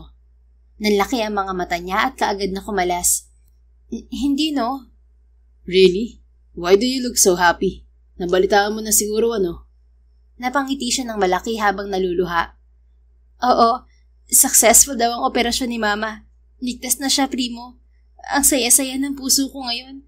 Parang naglaho yung bigat sa dibdib ko. Hindi ba sabi ko naman sa'yo na akong bahala sa mami mo? Tumulo ang mga luha niya sa labis na saya. Muli niya itong niyakap at wala na siyang pakialam kahit anuman ang isipin nito. Maraming salamat talaga sa tulong mo, Primo. Hindi mangyayari to kung hindi mo ako tinulungan. Pagbubutihan ko pa ang trabaho ko para makabawi ako sa'yo. Alam ko matagal ko pang mababayaran ang utang ko. Pero pangako, hindi kita bibiguin. Narinig niya ang pagtikim nito, kaya kaagad siyang kumalas muli. Nakakarami ka na ng yakap, Anika. Nakangisi nitong pangaasar. Masaya lang naman ako. Bahala ka kung anong iisipin mo. I'm just kidding. Pilyo ka talaga. Nga pala, ang sabi ni Aling Luring may babaeng nagbigay sa kanya ng pera at akala niya ay ako ang nagpabigay. Naisip ko na baka yung assistant mo tinutukoy niya na nag-abot ng pera. Tama ba ako? Yes. Inutusan ko yung assistant ko kanina na personal na iabot yung pera kay Aling Luring. She deserves a reward for taking care of your mother. Napangiti siya rito. Salamat.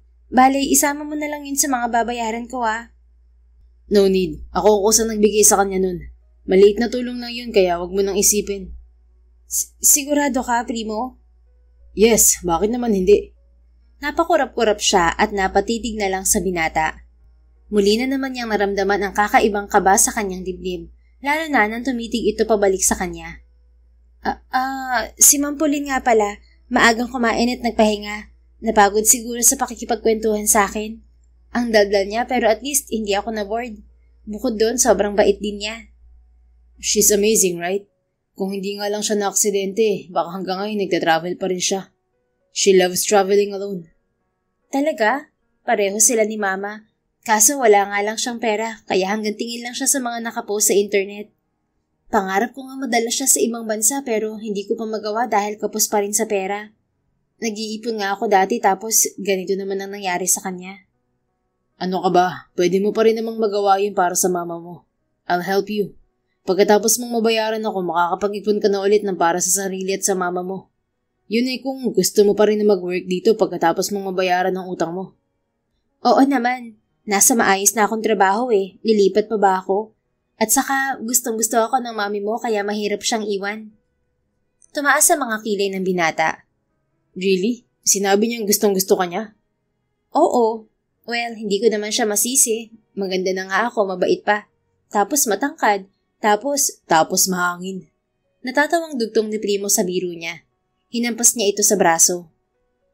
Sa mga sumunod na araw at linggo ay naging maayos ang takbo ng pagtatrabaho ni Anika sa bahay ni na Primo.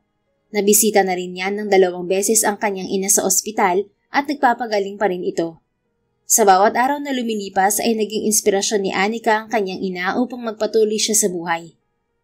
Samantala, umuwing pagod na pagod si Primo mula sa kanyang opisina. Hindi niya inasahan na maaabutan niya si Anika na nagluluto ng sinigang na baboy sa kusina. Anika, bakit ikaw ang nagluluto? Takang tanong niya habang niluluwagan ng suot na necktie. Tinikman muna nito ang sabaw ng niluluto bago humarap sa kanya. Nagpaalam yung cook mong si Mai kanina. Nilalagnat kaya pinauwi muna ng mayordoma mo. Dahil maaga namang nakatulog si Mang Pauline, ako na lang ang nagpresenta na magluto. Sinigang na baboy nga pala itong niluluto ko. Sabi ng mami mo, paborito mo raw to. Yes. Thank you. Hindi mo naman kailangan gawin yan, Anika. Hindi mo trabaho yan. Ayos lang. Pambawi ko rin sa'yo to. Umupo ka na riyan. Ihahanda ko na to at malapit na ring maluto. Hindi na nakasagot si Primo at umupo na lang sa upuan habang nakangiting pinagmamasdan ng dalaga. Yun ang ikalawang pagkakataon na napagmasdan niya ng ganoon katagal si Anika. Noong unang beses niyang makita itong sumasayaw sa club, ay nabighani siya sa taglay nitong ganda at alindog. Hindi siya mahilig sa mga babae at hindi rin siya mabilis ma-attract. Ngunit iba ang dating ni Anika. At ngayong pinagmamasdan niya itong nagluluto ay parang dinuduyan ng kanyang puso. Napakasarap nitong pagmasdan at hindi nakakasawa. Ayan, tikman mo na tong luto ko. Masarap to. Kung hindi mo na itatanong, specialty ko ang pagluluto ng sinigang, Primo. Masiglang sambit ni Anika. Nakahain na sa kanyang harap ang iniluto nito. Nakangiti niyang tinikman ng sabaw ng sinigang at lalong napangiti ng malasahan ng sarap niyon. It's good. Masarap ka pala magluto. Puri nito. Oo naman, tinuruan ako ni Mama. Kumain ka ng kumain dyan. Sabayan mo kaya ako, Anika? Wag na, mamaya na lang ako pagkatapos mo. Alam mo na, amo kita at alipin na. Kinurot niya ang ilong nito bago pa nito matapos ang sasabihin. Aray, ilong ko naman. Reklamo nito. Sabing wag mong sinasabi yan eh. Oo na, ang sakit ng kurot mo ah. Sasabayan mo ko o kukuritin ko ulit yung ilong mo hanggang sa lumabas ang... Ew, oo na, sasabayan na kita. Tumayo na si Primo at kumuha ng sariling plato upang sabayan siya. Kumain ka ng kumain para tumaba ka. Sambit niya maya-maya habang sabay na silang kumakain na dalawa. Ayoko nga tumaba, hindi na ako sexy niyan. Anika, maganda ka kahit payat o mataba ka. Hindi naman halatang gandang-ganda ka sa akin, no? Magsisinungaling ako kapag sinabi kong pangit ka. Kung maganda ako, bakit hindi mo ako ligawan? Tanong pa nito, halatang gusto lang mang-asar. Because you hate men. Bigla itong nabilaukan nang marinig ang sagot niya. Inabutan niya ito kaagad ng tubig at pinainom. Are you okay, Anika? Untag niya rito habang umuubo pa rin. Nakakagulat naman kasi ang mga sinasabi mo. Ha? Sinagot lang naman kita sa tanong mo. Talaga ba? Liligawan mo ako kung sakali hindi ako allergic sa mga lalaki? Maniwala sa'yo. Why not? Mabait ka naman. Masipag at maganda ka nga. Bakit hindi kita liligawan? Nanlaki ang mga mata nito at natawa na lang siya sa reaksyon nito. I'm just joking. Naalala ko pa rin ang usapan natin na bawal ang ma-fall. Kasi sabi mo ang ma-inlove talo. Ayokong matalo. Hindi mahilig magpatalo ang isang Primo Eliseo. Napasimangot si Anika at binato siya ng tissue na lalong ikinatawa nito. Joker ka na niyan, Primo. Patola ka. Pangaasar niya pa rito. Sa mga sumunod pa na araw ay naging malalim na rin ang samahan nila ni Anika. Gising na rin kasi ang ina nito at nakakausap na. Kaya naman sinamahan niya ito na dalawin ng ina sa ospital upang ipakilala siya. Ma, si Primo nga po pala, amo ko. Siya po yung tumulong sa akin para makapagbayad ng bill niyo rito sa ospital. Pagpapakilala sa kanya ni Anika. Ngumiti sa kanya si Aling Alexa. Tama nga ang sinabi ng kanyang ina na mas maganda nga sa personal ang ina ni Anika.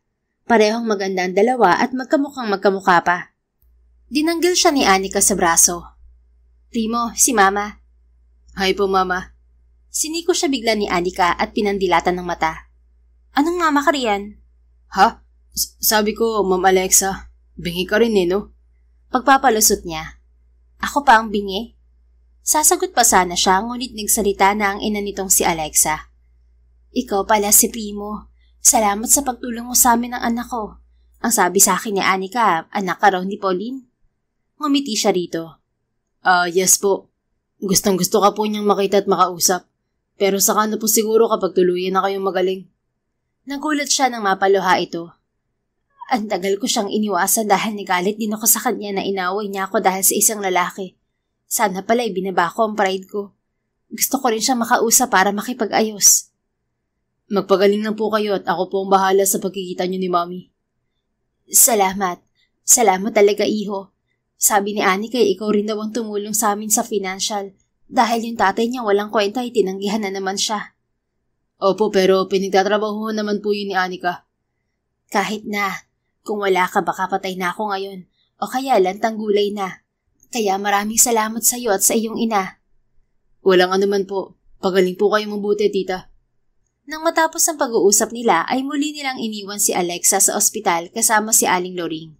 Habang naglalakad patungo sa parking lot ay pinag-uusapan nilang dalawa ang ina ni Anika. Magdadalawang buwan na rin mula nang ma-confine siya sa ospital, Primo. Sigurado ako na marami ka nang nagastos sa ospital. Anika, hindi pwedeng madaliin ang pagpapagaling ng nanay mo. Sa ulo ang injury niya at kailangan niya ng matagal na recovery. Ang sabi ko naman sa iyo, ako nang bahala sa gastusin niya sa ospital, di ba? Alam ko naman yun, Primo. Kaso, alam ko mahigit na sa 1 milyon ang utang ko sa iyo dahil sa tagal ng pananatili niya sa ospital. Bakit mo ba naiisip yan? I'm willing to help you, kaya wala akong pakialam kahit lumampas pa ng 1 milyon ng utang mo. Nahihiya na kasi ako sa iyo, Primo. Huwag kang mahiya. Meron ka ba nun? Pangaasar niya. Hinampas tuloy siya ni Anika sa braso. Ikaw talaga, napakagaling mong mang-asar. Pasalamat ka, boss kita. Pinapasaya lang po kita. Oo nga pala, Anika. Hindi ka na ba talaga kinumusta man lang ng papa mo? Kailan naman ako kinumusta nun? Wala naman yung pakialam sa akin eh. Eh ikaw, kinakausap ka na ba ni Kuya Rafi? Well, minsan kaming nagkasalubong sa isang business meeting. Pareho kasi kami ng client. Kasama niya ang papa mo. After ng meeting, naungkat ko sa papa mo ang tungkol sa'yo. I told them na nagtatrabaho ko sa akin. Oh, ano naman ang reaksyon ni Papa? Wala, no? Wala nga kaya, nainis ako. Kaya rin naisip kong sabihin ang tungkol sa cheque na hindi mo napakinabangan. Baka kasi akala ng papa mo natanggap mo, di ba? Ayun, nabigla nga siya nang sinabi ko na pinunit ko ang cheque niya at wala ka natanggap kahit 5 sa ibinigay niya dahil kay Rafi. Ano naman ang ginawa niya kay Kuya? Sinuntok. Ano? Gagawin ni Papa yon? Oo naman, nagalit ang papa mo. Kasi ang sabi raw ni Rafi, nakuha mo ang 1 milyon. Sabi ko, hindi po, tito. Hindi ka magtatrabaho sa akin at uutang ng pera kung nakuha mo. Tapos bibigyan ka sana niya ng pera ulit pero sabi ko, wag na. Ako nang bahala sa inyo ni Tita Alexa. Kaya kong gawin ang obligasyon niya sa'yo. Mukhang napahiya ang papa mo kaya umalis na lang bigla na nakatungo. Kaya naitanong ko kung nag-text ba siya sa'yo. Akala ko kasi magsisisi na siya o magsasorry man lang sa'yo. Hindi ko na inaasahan yun. Takot kasi si Papa sa asawa niya at anak. Saka okay na naman ako kahit wala siya. Kaya nga sobrang thankful ako na nakilala kita. You're welcome, Anika. Basta ikaw, huwag ka sanang magtatanim ng galit sa tatay mo kahit na pinabayaan ka niya. Hindi naman ako galit. Tanggap ko nang wala siyang amor sa akin. Kung pwede nga lang pumili ng ama, hindi ko siya pipiliin. Isa siya sa dahilan kaya wala akong tiwala sa mga lalaki. Hey, di ako kasali dyan ah. Natawa siya. Siyempre naman exempted ang gwapo kong boss. Maya-maya pa sa kanilang paglalakad sa parking lot ay biglang may isang grupo ng mga lalaki na nakasakay sa skateboard ang nakasalubong nila. Sa sobrang bilis ng pangyayari ay nabunggo ng mga ito si Anika at nasubsob ito sa side mirror ng kanyang kotse. Anika, are you okay? Nag-aalalang bulalas niya. Hahabulin niya sana ang grupo ng mga lalaki, ngunit nakita niyang napaupo sa pavement si Anika habang hawak ang sariling ilong. Anika! Tawag niya at kagad na lumuhod sa harap nito. Nagulat siya nang makitang dumudugo ang ilong nito. Tumama pala yun sa side mirror niya. Damn, it's bleeding. Let's go inside. Ngunit natigilan siya nang makita ang takot sa mga mata ni Anika habang nakatitig sa mga kamay nitong may dugo. Dugo? Nanginginig ang boses na sambit nito. Anika? Napapikit ito ng mariin at napahawak sa magkabilang tenga na tila takot na takot. Tama na, huwag niyo ako saktan. Biglang sabi nito na ikinagulat niya. Anika! Tama na po, ayoko na, masakit na. Sinubukan niyang hawakan ng dalaga ngunit nagsumiksik ito sa tabi ng gulong ng kanyang kotse. Huwag mo sabi akong saktan. Huwag mo kami saktan ni Mama. Lumayo ka. Lumayo ka sa amin. Tama na. Tama na. Anika, ako to. Hinuli niya ang magkabilang pisngi ni Anika at tumitig sa mga mata nito. Look at my eyes, Anika. Ako to, hindi kita sasaktan. Mula sa takot na mga mata ay unti-unting lumambot ang mga yon at dahan-dahang tumulo ang mga luha nito. Primo? Iyak nito. Yes, Anika. I'm here. Napahagulhol ito ng malakas. Tila nilamukos ang dibdib ni Primo nang makita kung gaano ito katakot kanina. Napabuntong hininga siya at niyakap ito ng mahigpit. I'm here, Anika. Wala nang mananakit sa iyo at sa nanay mo. Pangako yan. Naramdaman niya ang pagyakap nito pabalik, kaya mas hinigpitan niya ang pagyakap dito. Nang kumalma ang dalaga ay sumakay na sila ng kotse. Pinunasan niya lang ang dugo sa ilong nito dahil mukha namang hindi malala ang sugat sa ilong na natamo nito. Are you okay now, Anika? Oo. Pasensya ka na kanina kung nawala ako sa sarili. May trauma kasi ako kapag nakakakita ako ng dugo. May I ask why? Noong bata pa ako, nagkaroon ng kinakasama si Mama. Tuwing nag-aaway sila ni Mama, binubugbog niya kami. Wala kaming magawa. Wala akong magawa kasi bata pa ako 6 years old pa lang yata ako noon. Lahat ng naging karelasyon ni Mama, ganun ang ginagawa sa kanya. Hindi siya nadadala kasi akala niya siya lang ang sinasaktan. Hindi niya alam, tinatago ko ang mga sugat ko kasi ayoko mag-alala pa siya. Kaya habang lumalaki ako, sobrang sama ng tingin ko sa mga lalaki. Wala ni isa sa kanila ang tinato kami ng tama. Kung hindi man niloko, bayolente naman. I see. Now I understand. Kaya hindi mo ka masisisi kung bakit galit na galit ako sa mga lalaki, Primo. Lahat sila, sinaktan lang kami ni Mama. At hanggang ngayon, dala ko pa rin ng trauma ng mga pananakit nila. Hindi ko maintindihan. Hindi ko maintindihan kung bakit ako yung nakaranas ng ganito. Takot na takot pa rin ako. Oo, matabang ako sa labas, pero takot na takot pa rin ako. Hindi naman ako ang nanakit. Hindi naman ako ang masama. Pero bakit dala-dala ko pa rin to sa dibdib ko? Ang hirap ng ganito, Primo. Sobrang hirap tanggapin kung bakit kailangan naming maranasan lahat ng yun. Tila hinihila pababa ang puso ni Primo habang pinapakinggan niya ang mga hinaing ni Anika. Nasasaktan siya para sa dalaga. Kung pwede niya lang alisin ang trauma nito ay gagawin niya. I'm sorry kung naranasan mo lahat ng yan, Anika. Ngumiti ito ng mapait. Ayos lang. Wala kang kasalanan. Nadadamay ka pa nga sa hate ko sa mga lalaki. Umangat ang kamay ni Primo at hinawakan ng pisngi ng dalaga. Kitang-kita niya ang gulat sa mga mata nito dahil sa ginawa niya. Ngunit hindi na niya napigilan ang sariling nararamdaman. Anika, hindi ko man mababago ang sakit na nakaraan mo, pero hayaan mo akong gamutin lahat ng sugat na dala nito sa buong pagkatao mo. Gusto kitang protektahan, gusto kitang alagaan, gusto kitang mapasaya, Anika. Gusto kong maging dahilan ng mga ngiti mo. At ipinapangako ko sa'yo, wala nang lalaki ang mananakit pa sa'yo at sa nanay mo. Hanggang nandito ako, poprotektahan kita. Hindi ako magiging katulad ng mga lalaking nakilala mo. Hindi kita sasaktan. Bakit mo sinasabi ang mga yan, Primo? May feelings ka na ba para sa akin? Ang sabi mo, hindi nagpapatalo ang isang Primo Eliseo, di ba? Ngumiti siya ng matamis. Yes. Hindi ba sabi mo, matatalo ang unang mahulog sa ating dalawa? Paano ba yan? Pakiramdam ko matatalo mo na ako. I think I'm falling for you, Anika. Talo na ako. Panalo ka na at ayos lang yun sa akin. I'll be the happiest loser in the world. Umawang ang bibig nito dahil sa gulat sa mga sinabi niya. Primo? Hayaan mo akong mahalin at protektahan ka, Anika. Unang beses pa lang na nakita kita sa Freedom Club, gustong-gusto na kitang protektahan kahit hindi pa kita kilala. Kaya nga kita inilayo roon Kaya oo na, aminado na ako na gusto kita. At hindi ako natatakot na sabihin sa'yo na mahal kita. Tumulo ang mga luha ni Anika. Dala ng labis na emosyon, inilapit ni Primo ang kanyang mukha sa dalaga upang marahan itong halikan sa labi. Tila nagkaroon ng fireworks display sa kanyang dibdib nang halikan siya pabalik ng dalaga. Niyakap niya ito at hinawakan sa batok upang palalimin ang kanilang halikan. Bumitaw lang siya nang maramdamang kinakapos na ito ng hininga. I'm sorry. Tanging nasabi ni Primo habang pareho silang naghahabol ng hininga. Hindi sumagot ang dalaga ngunit dumukwang ito upang halikan din siya sa labi. Napangiti siya dahil batid niya sa ikinilos ni Anika na pareho sila ng nararamdaman. Matagal silang nagtaguan ng nararamdaman, ngunit ang importante ay parehong totoo sila sa isa't isa. Bakit ka nagsasorry? Baka kasi nagalit ka sa kapangahasan ko. Hindi naman. Hindi? Ibig ba sabihin, gusto mo rin ako, Anika? Oo. Mula nang tumira ako sa inyo, nakita ko na kung gaano ka kabait. Kaya inaamin ko na unti-unti nagkakaroon ka ng puwang sa puso ko, Primo. Ibig bang sabihin, tayo na, Anika? Ha? Ang bilis naman, Primo. Tumawa ito ng mahina. Siyempre, doon din naman tayo pupunta. Mahal kita, Anika. Sure na ako ron. Sige na nga, tayo na. Mahal na rin kita, Primo. Yes! Masaya ang sigaw ng binata sa bayakap kay Anika.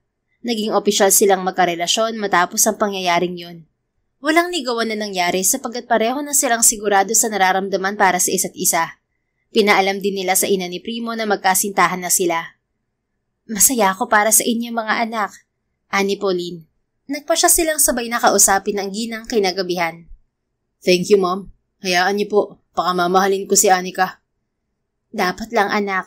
Masaya ako kung magpakasal na agad kayong dalawa at bigyan kami ni Alexa ng apo. Sigurado akong matutuwa rin yon kapag nalaman na magiging magbalain na kami.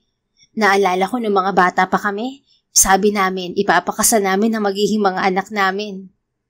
I will make that real, Mom. I promise. Salamat, anak. Salamat din, Anika. Alam kong unang kita ko pa lang sa inyong dalawa, mauuwi rin kayo sa kasal. Tama nga ako ng hinala. Thank you rin po, tita. Napakalaki po ng utang na loob ko sa inyo ni Primo. Tanggap niyo rin po ako kahit na hindi kagandahan ng pinagmulan ko. Oh, don't mention it. Mahal kita at mahal ka ng anak ko. Hindi mahalaga ang pinagmulan mo at nakaraan mo. Ang mahalaga ay ang kalooban mo at ang pagmamahal sa anak ko. Nang gabing yon, sa silid na ni Primo natulog si Anika. Ayaw pumayag ng binata na hindi sila magtatabi sa pagtulog kahit na hindi pa naman sila kasal. Kaya naman sa bawat araw at gabi na lumilipas, nagiging komportable na siya sa presensya ni Primo. At hindi niya naiwasan na isuko ang pagkababae sa lalaking minamahal. Good morning, babe. Nakangiting bati ni Primo kay Anika isang umaga. Yun ang araw na isinuko niya rito ang bataan. Morning. Walang gana niyang bati rito. Oh, bakit wala ata sa mood ang babe ko? Hindi yata satisfied sa performance ng gwapo niyang boyfriend Biro nito. Sira, hindi yun. Ano kasi, ang sakit ng ano ko, temtem ko. Ang laki kasi niyang sayo. Alam mo namang virgin ako tapos ang laki-laki niyang sayo. Biglang napuno ng halakak ni Primo ang silid nito. I'm sorry, baby. Hindi ko lang napigilan. I swear, magiging gentle ako lalo sa susunod. I love you. Tumayo ito at nagsuot ng damit. Dadalhan kita ng breakfast. Magpahinga ka lang, okay? Wala akong trabaho ngayon kaya wag mo nang alalahanin si mommy. Ako mag-aalaga sa inyong dalawa ngayon. Hinagan siya ni Primo sa labi at lumabas na ito ng silid, hindi pa man siya nakakatutol sa gusto nito. Napangiti si Anika habang sapo ang labi. Masaya siya, sobrang saya. Hindi siya nagsisisi na kay Primo niya ipinagkaloob ang iniingatan niyang pagkababae. Yun na lamang ang maipagmamalaki at maireregalo sana niya sa lalaking pakakasalan niya. Pero dahil mahal niya si Primo, kahit hindi pa sila kasal ay buong pagmamahal niyang isinuko yun sa nobyo. Mabilis na lumipas ang mga linggo. Lalong sumasaya ang relasyon ni Anika at Primo.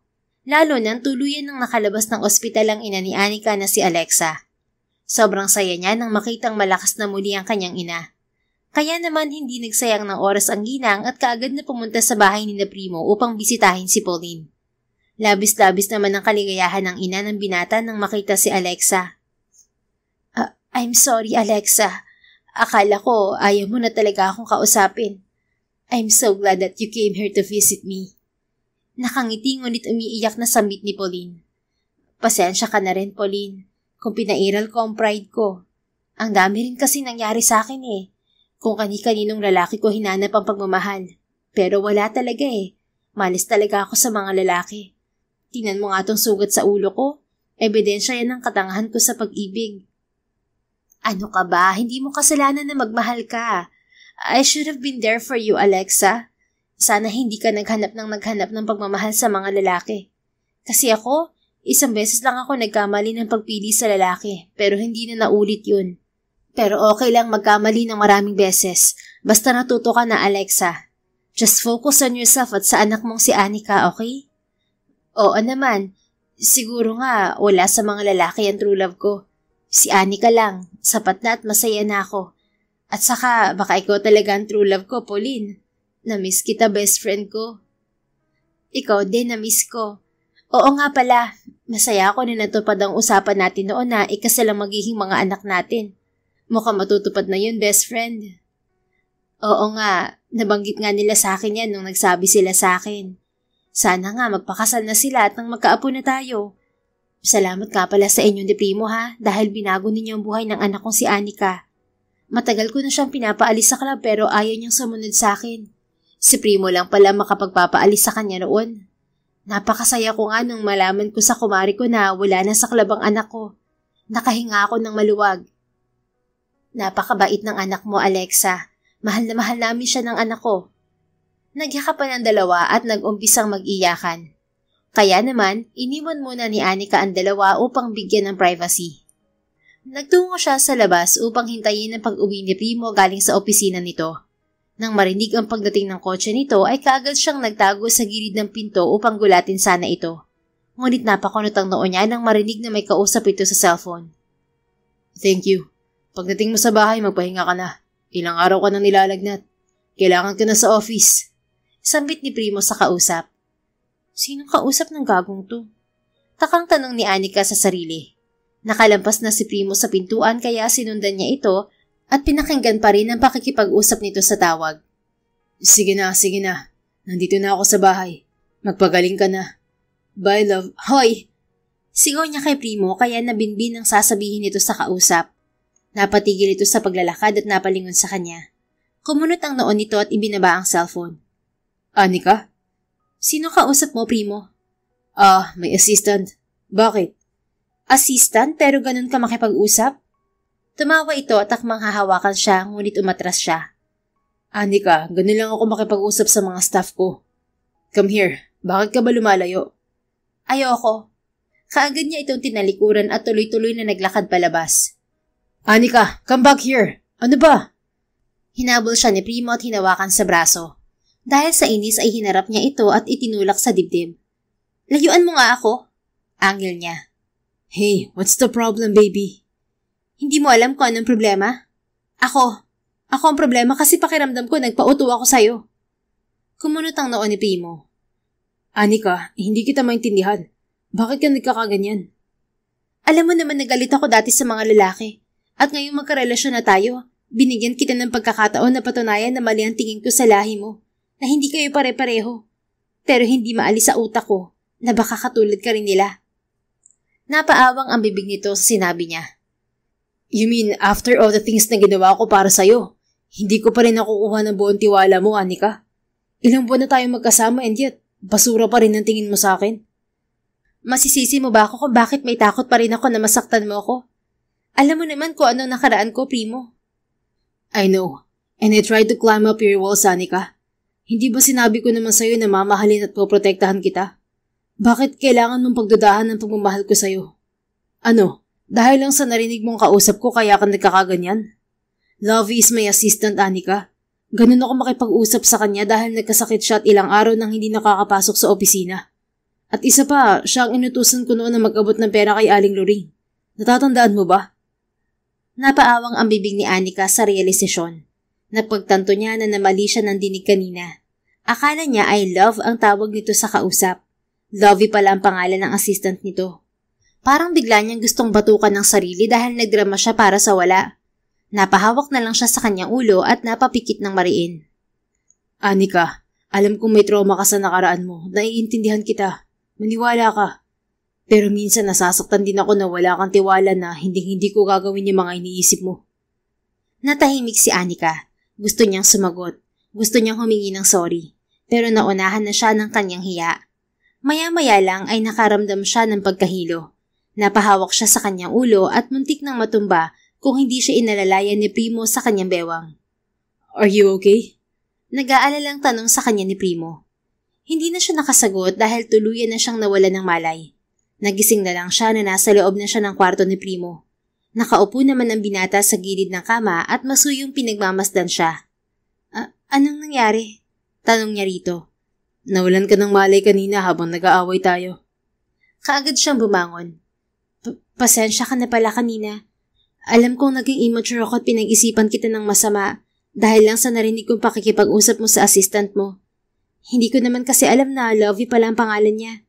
Ang dinig ko tinawag mo siyang Love, kaya nagbanting ang tenga ko. Hindi naman talaga ako ganun eh.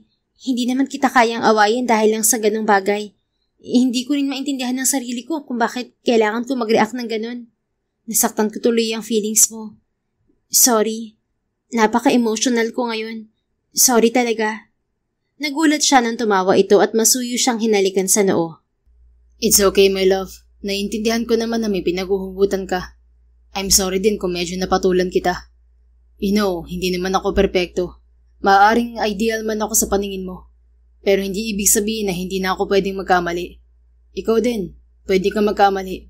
Pwede kang maging immature paminsan-minsan at palagi kitang iintindihin, Anika. Talaga?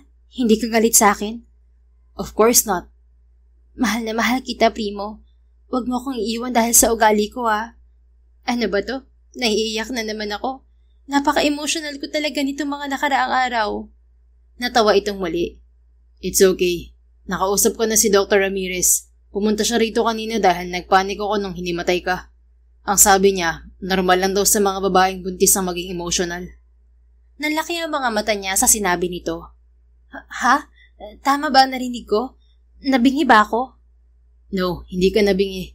You're 5 weeks pregnant. Kaya ganyan ka at inaaway mo ako over small things dahil sa mood swings mo.